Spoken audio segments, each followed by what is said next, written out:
Rebecca, other than Jeff Goldblum, is there any other news that's happening out there?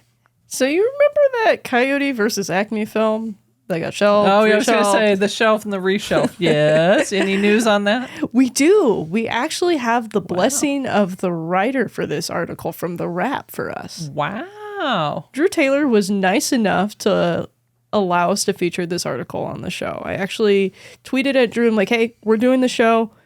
Would you be cool letting us use your article? And he's like, yeah. He actually offered to come on the show, but unfortunately we don't have the audio technicalities for that. So when we do, we'd love to hear from you, Drew. Well, he's talking. What's he saying? Warner Brothers Discovery apparently had no intention of letting this film hit release on streaming. Whoa, that's dicey. This is a pretty bombshell allegation right here. Wow. He's like undercover and... He's got the sources, man. Drew also has the background and credibility, so I do believe him on this. Wow. All right, tell our cinema community more what's going on around this. There's a little film, I say little, like Looney Tunes isn't one of the most valuable properties that Warner Brothers Discovery owns in their portfolio, that was made, finished, created, shown a test screening, and then their distributor studio, also Warner Brothers Discovery, goes, yank, we're not going to show it. There was such an outrage because this film is not only finished, it was the second film that this has happened to, along a other slew of TV shows that have also been yanked from Warner Brothers Discovery. This would be a $35 to $40 million write-off if they're able to shelf this. Wow. All of these creators came together and said, hey, we want to see this movie. This movie is getting good buzz. It feels like it could be a good revitalization. Again, it's a finished movie. That's amazing. Not even, well, it's kind of, it's on the shelf, not finished. It's ready to go. That's amazing to me. Oh, incredibly so. The other thing that features into this story is Warner Brothers Discovery goes, okay, let's shop it around. Mm-hmm. Paramount even offered them a theatrical release along with streaming it online. Wow.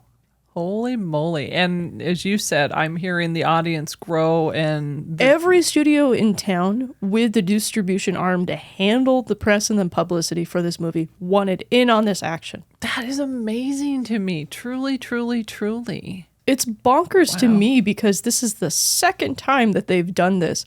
Batgirl kind of had mixed reviews. Okay. The other thing that's mentioned in the article, and this blew my mind, was that the four key people hadn't even seen the finished copy of the movie.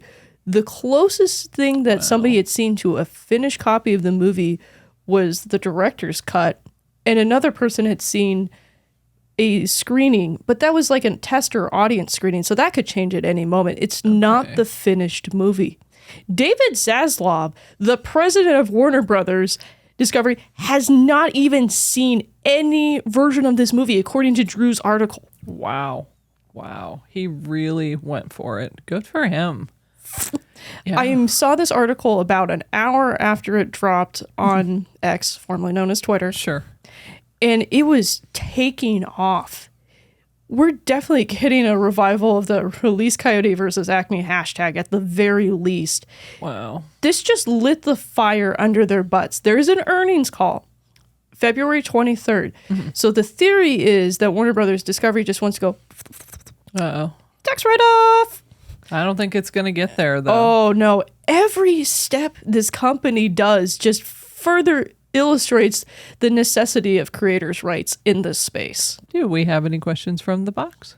Are the days gone where a project that someone just wants to make and doesn't have to make this massive profit are gone? I think they're not gone. I think you're going to have to be more realistic about your audience. There's the executives that seem to want this big runaway hit at all costs. And then there's the executives that are like, hey, if this makes money, bolsters our portfolio, that's a great thing. But you definitely have to do some work to find the second ones. No, I would agree with that. And I think there's room for both. But if it's only blockbusters, more indie movies will just continue to take up the landscape. Yeah, I'm sorry, I'm just infuriated with Warner Brothers Discovery at this point. I mean, they're not the only company that I'm infuriated with taking things off streaming and kind of bait and switching your audience. It's astounding to me. And I think that the more things stay the same, the more we're going to lose out on some great stories to really encounter in our lives. No, I agree with that. And that is the passion that you're talking about. Agreed. Thank you for watching this Cocoon Cast news clip. This clip was taken from our weekly show that is released on the weekend. If you enjoyed this news clip, you might click the link to watch the full weekend show, or click the other link to watch one of our deep dive movie reviews. Thanks for watching, and remember, Movies are better together.